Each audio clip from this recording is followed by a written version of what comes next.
It's staking week at CoinDesk, brought to you by Foundry. Our next guest has been in the Ethereum community since the early days and co-founded Gitcoin, one of the Ethereum ecosystem's big funders. Joining us now to discuss the evolution of Ethereum is Gitcoin co-founder Kevin Owocki. Kevin, welcome to the show. Hi, thanks so much for having me. Of course. Thanks for being here.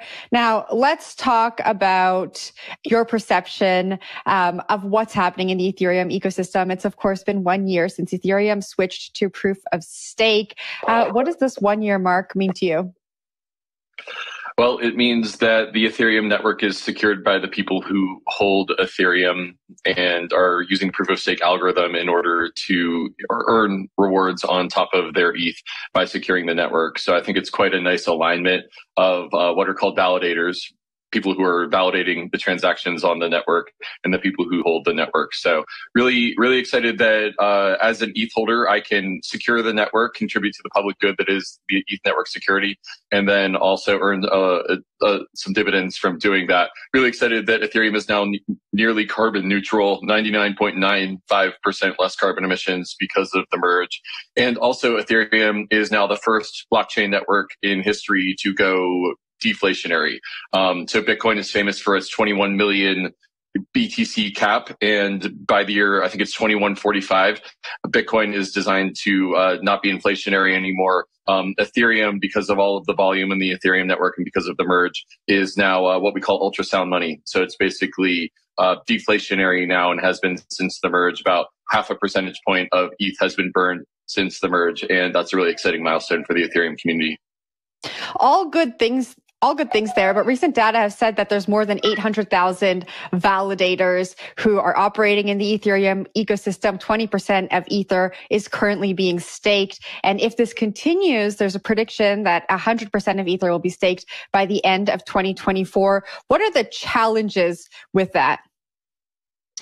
Yeah, I mean, I think that the Ethereum proof of stake transition has been more successful than any of the core developers could have even imagined. And so, as far as I know, the number of stakers has exceeded the wildest expectations. And that's because it's just such a good deal to be securing the network and to earn rewards on top of your ETH. I've heard others call it ETH. It's staking the internet bond. So basically earning a return on your stake of the financial system of the internet. And so, because it's such a good deal to stake on the Ethereum network, I believe that we're gonna see a slowdown of the. So far we've seen a ramp up of the amount of ETH that has been staked, but I think eventually we're gonna run out of people who want to stake, and we're gonna sort of naturally see a decrease in the activation queue, which is the queue to get into the Ethereum network, and eventually less people will start to stake. If that does not happen, then I think that we're going to be looking at a change to the reward structure and to the queue times coming into an upcoming fork. But that's all something that the core devs and the core dev governance process is going to be deciding over the next couple months and quarters. What are the challenges associated with Ethereum developers potentially slowing down staking by capping the number of new validators? Well, the Ethereum reward curve actually deflates naturally as more and more validators come in. So this is something that has been planned for from the merge. So basically, I think that right now I'm earning about 4% by validating on the validator network. And if there were twice as many validators, I'd be earning about 2%. And if there's 3 times as many validators, I'd be earning closer to 1%. So there's already a decrease in the rewards as more and more validators come onto the network. And so there's just sort of going to be a natural equilibrium that is reached when more and more validators come onto the network in the form of lesser and lesser rewards. And I think that we haven't hit that point. The validation queues have been over 10 or 15 days to get a validator online since the merge. And that just speaks to the massive success of the proof of stake network. I think that as we get closer to 3%, 2%, 1% rewards, we're going to find a natural equilibrium where people stop entering that validator queue and entrances and exits about reach a equilibrium. All right. So are you saying that potentially it could be less appealing for new validators to start staking now, or it will get increasingly less appealing? Yeah, so it's a market, and the more validators become validators on the Ethereum network, the less appealing it becomes for the net new validator to join. And likewise, if a large validator was to exit, then the rewards would increase again, thereby creating a market incentive for new validators to increase. And so, because we've only been proof of stake for the last year, we have not reached that equilibrium point, but markets are really great at collective intelligence and figuring out equilibrium points. And I think that within the next year or two, we're going to find that equilibrium point for the validator network. I don't think that we're going to get up to 100% ETH stake. I think that the number will probably land in equilibrium around between 30 and 50%. But we'll see. It's up to the market, not to me. That's not financial advice. That's just my guess. I got to ask you, we're talking about this increasing number of validators in the Ethereum ecosystem, but data that's recently come out has said that Ethereum fees are at 2023 lows, pointing to less users actually interacting with different products in the Ethereum ecosystem. What does that tell you, that we have so many validators, but fees are going down because there are not that many folks that are actually doing things? Yeah, well, it's a bear market, and so call me during the bull market. I think we'll see really huge blocks and a lot more fees during the bull market. But that might be a good thing for validators, but it's not a good thing for people who are actually using the Ethereum mainnet. The way that the Ethereum network has solved this trade-off between validator rewards and high fees on the mainnet is to move a lot of the action over to what are called layer twos. So layer twos are kind of other blockchains that inherit the security of the Ethereum mainnet, but can have way less fees. And so there's Optimism, there's Arbitrum, there's ZK Sync, and there's Polygon, all as layer two network providers that are allowing basically any DApp in the Ethereum ecosystem to launch their own layer two. Gitcoin was recently involved in the launch of a layer two called the Public Goods Network, which is a network that will validate transactions very cheap, but the amount of money that the validators make will go back to funding public goods in the Ethereum ecosystem. So we're going to see a lot of innovative experiments in the Ethereum ecosystem because there's going to be many different layer twos. And it's sort of like in the United States, we have 50 different state houses that are going to try new experiments around healthcare or marijuana legalization. And if those are popular, they'll cross-pollinate across all of the different states. It's the same thing in the layer two ecosystem. People are going to experiment with new mechanisms in order to provide more value to network users. And if those are successful, I predict those will propagate across the layer two network, similar to how legislation propagates between the 50 states and the United States. So it's quite an exciting time to be in the Ethereum ecosystem, to have solved the trade-offs with the scalability trilemma and the layer twos going live.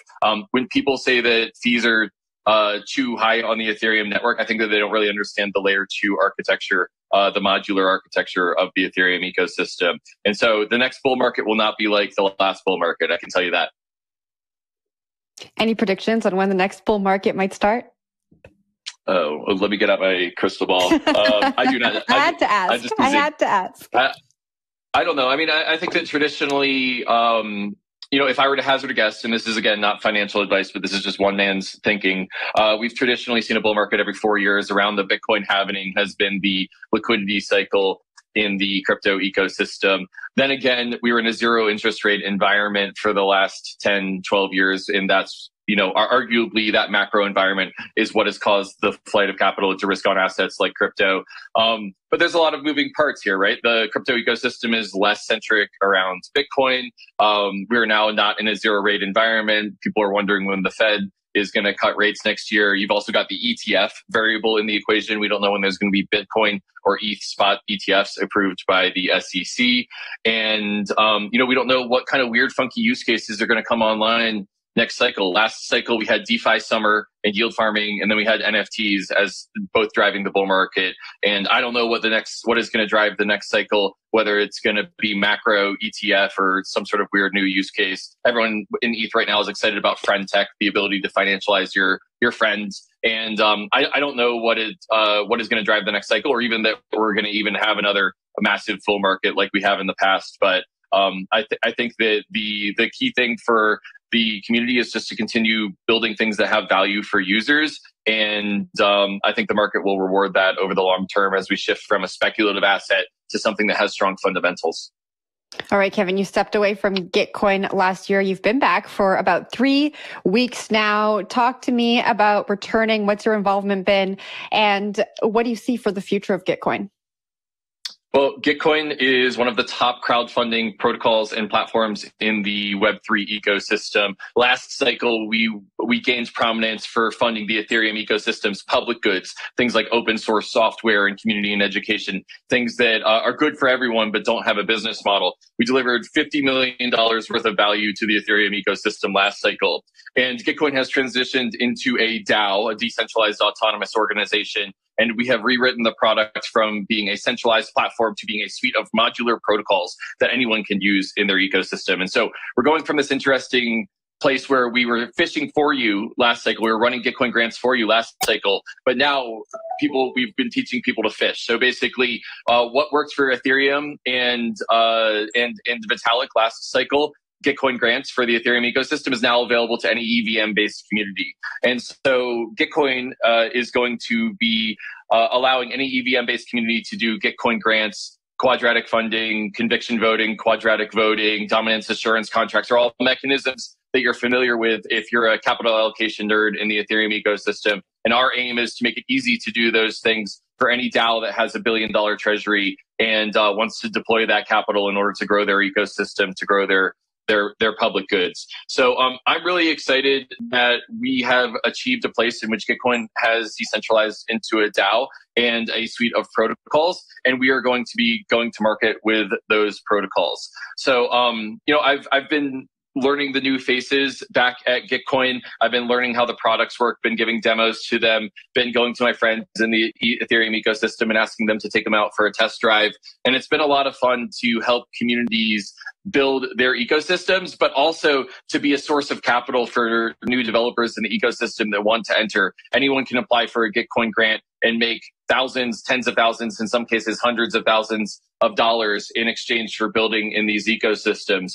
And so I'm really excited about taking Gitcoin grants and bringing it to layer twos and EV and DeFi and NFT communities and helping those communities grow and helping the people who are entering those communities make money for doing so. So it's been a lot of fun. And, I'm going to be returning as sort of a network catalyst to Gitcoin.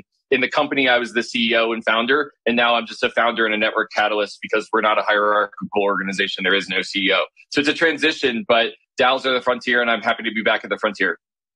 All right, and it is staking week, so I got to end off with this. Earlier this year, the Gitcoin community voted to seed initial liquidity for its staked ETH index, GTC ETH. I don't know if you have any intel on how adoption has been with that project, and I guess more broadly, what do you think of the growing interest in liquid staking? Yeah, so GTC ETH is a staked ETH, a liquid staking token. Basically, you can earn dividends on top of your ETH with GTC ETH, and some of those dividends will go to public goods. I was actually not around when the DAO passed this, and I think it's a testament to decentralized governance that something like this would pass Gitcoin DAO, and it could be a massive success for funding public goods and for giving people a way to earn dividends on their ETHs. And so I have only public information about this and about other matters at Gitcoin DAO.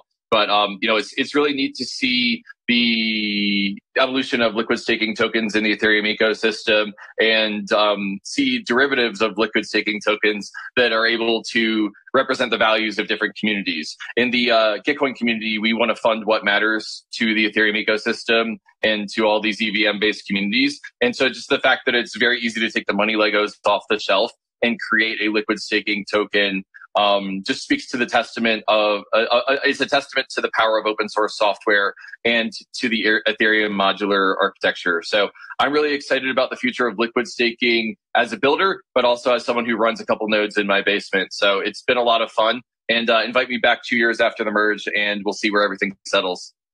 You're definitely invited back, Kevin. Thanks for joining us for Staking Week, and good luck and congratulations on getting back in I guess not the driver's seat, but in a seat at Gitcoin. I look forward to seeing what you do there. Yeah, public goods are good. Thanks, everyone. Peace. That was Gitcoin co-founder Kevin Owocki. Be sure to check out more Staking Week stories in this series presented by Foundry on CoinDesk.com. Foundry and CoinDesk are, of course, both owned by DCG.